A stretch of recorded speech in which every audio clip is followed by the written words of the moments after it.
जी बंगिश साहब, सबसे पहले तो ये बताइएगा कि डॉक्टर गुलजार से उस वक्त क्यों इस्तीफा लिया गया जब वो एमटीआई बनू में हॉस्पिटल डायरेक्टर थे? जी बिल्कुल शुक्रिया फरजाना। इसकी वजह ये थी कि डॉक्टर गुलजार पे कई किस्म के इल्ज़ामात थे और उन इल्ज़ामात की रोशनी में ये कहा गया था कि चूँकि उन्होंने जो इन्फॉर्मेशन थी वो छुपाई थी उस वक्त तैनाती के वक्त, और जो बोर्ड ऑफ गवर्नर के एक मेंबर थे तो उन्होंने डॉक्टर गुलजार से ये कहा था कि वो एक स्टाम्प पेपर ये लिख कर देते कि उन्हें पिछली मुलाजमत से न तो हटाया गया है और ना ही उनकी जबरी रिटायरमेंट हुई है। जिसके बाद जब उस बात की कंफर्मेशन हो गई कि उनकी जबरी रिटायरमेंट हो गई है तो उनको ये कहा गया बोर्ड ऑफ गवर्नर्स की जानिब से कि वो फौरी तौर पर या तो इस्तीफा दे दें और अगर एक दिन में उन्होंने इस्तीफा ना दिया तो उन्हें इस असामी से हटा दिया जाएगा। जिसके बाद मजबूरन उन्हें बनू एमटीआई अस्पताल से, जो कि वहाँ पे हॉस्पिटल डायरेक्टर थे, तो उन्हें इस्तीफा देना पड़ा, जिसके बाद ही उनकी बाद में तैनाती की गई मर्दान मेडिकल कम्प्लेक्स में। तो ये उसकी कहानी थी कि उन्हें इस्तीफे देने की ज़रूरत पड़ी। वैसे वहाँ पे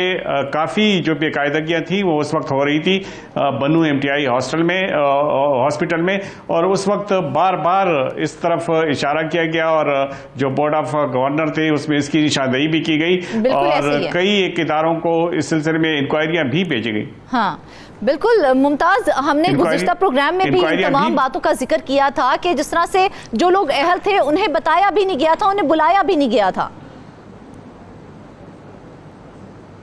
जी बिल्कुल, वो तो उनकी तैनाती का मामला था जो उस वक्त जो दीगर उसके साथ जो कैंडिडेट्स थे उन्हें नजरअंदाज किया गया, और बाद में जब उन्हें मर्दान मेडिकल कॉम्प्लेक्स का एचडी तैनात किया गया तो उसके बाद जो बनू एमटीआई हॉस्पिटल में जो बेकायदगियाँ हुई थी उसकी एक नई फहरिस्त सामने आई है, और उस फहरिस्त के मुताबिक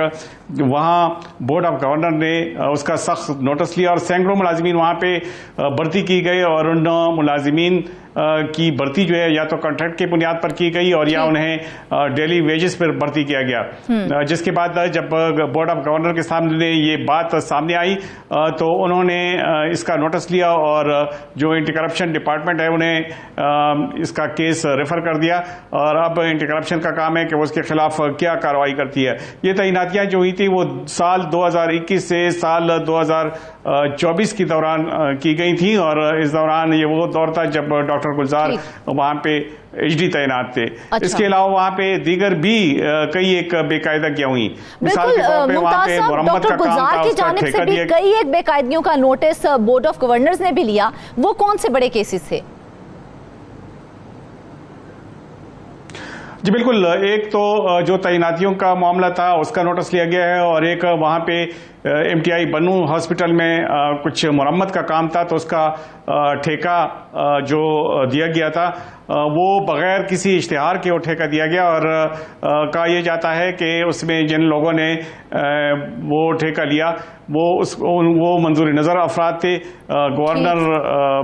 बोर्ड ने, जो बोर्ड ऑफ गवर्नर था ये खलीफा कुल नवाज हॉस्पिटल का, तो उन्होंने उसका नोटिस लिया और न सिर्फ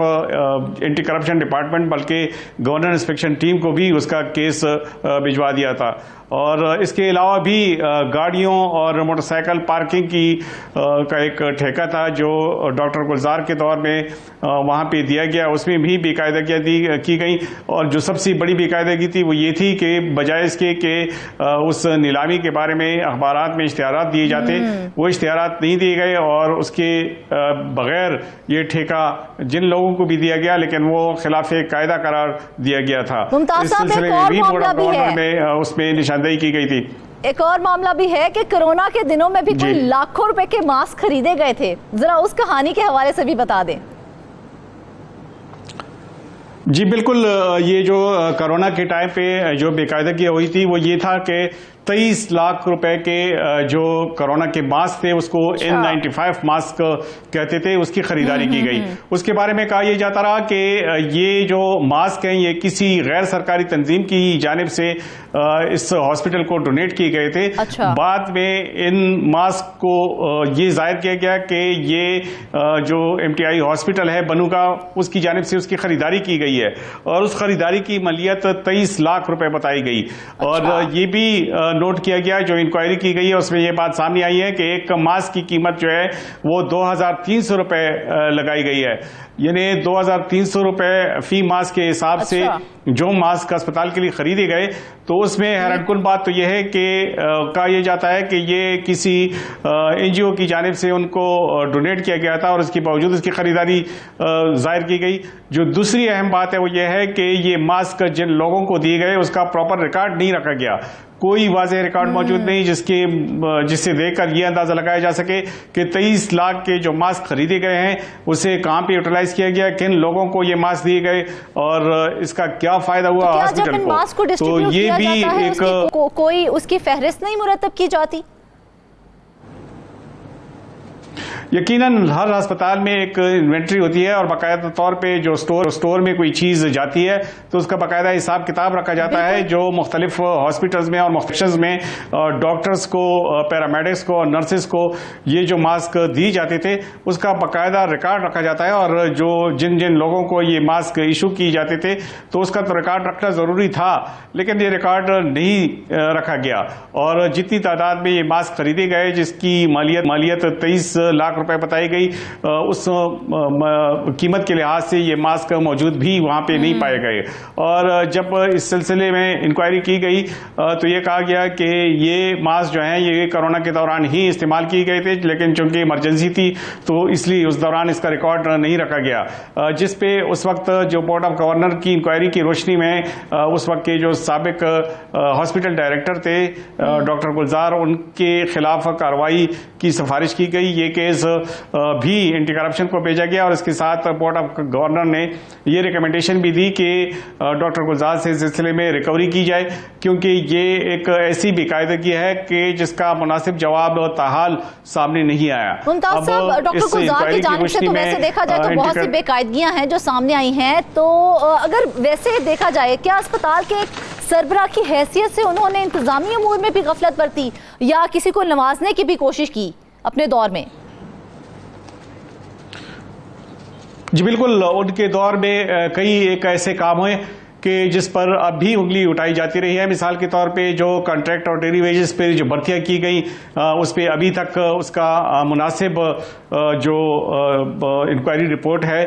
उसमें अगरचे ये बात सामने तो आ गई कि इसमें रेगुलरिटी की गई है, लेकिन वहाँ पे उनको नवाजने पे जो इल्जामात लगाए गए तो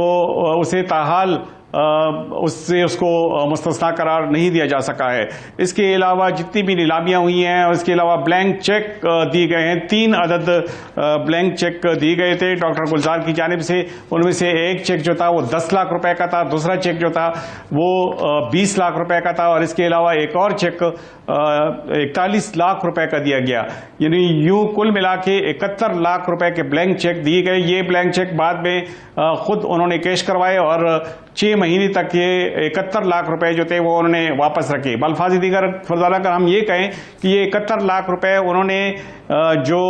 अकाउंट थे उससे निकाले और अपने पास रखे। अच्छा। तो 71 लाख रुपए पर जो मुनाफा आना था उससे जो एमटीआई बन्नू हॉस्पिटल था ये मुसलसल 6 महीने तक महरूम रहा। तो यूं एक जानिब से तो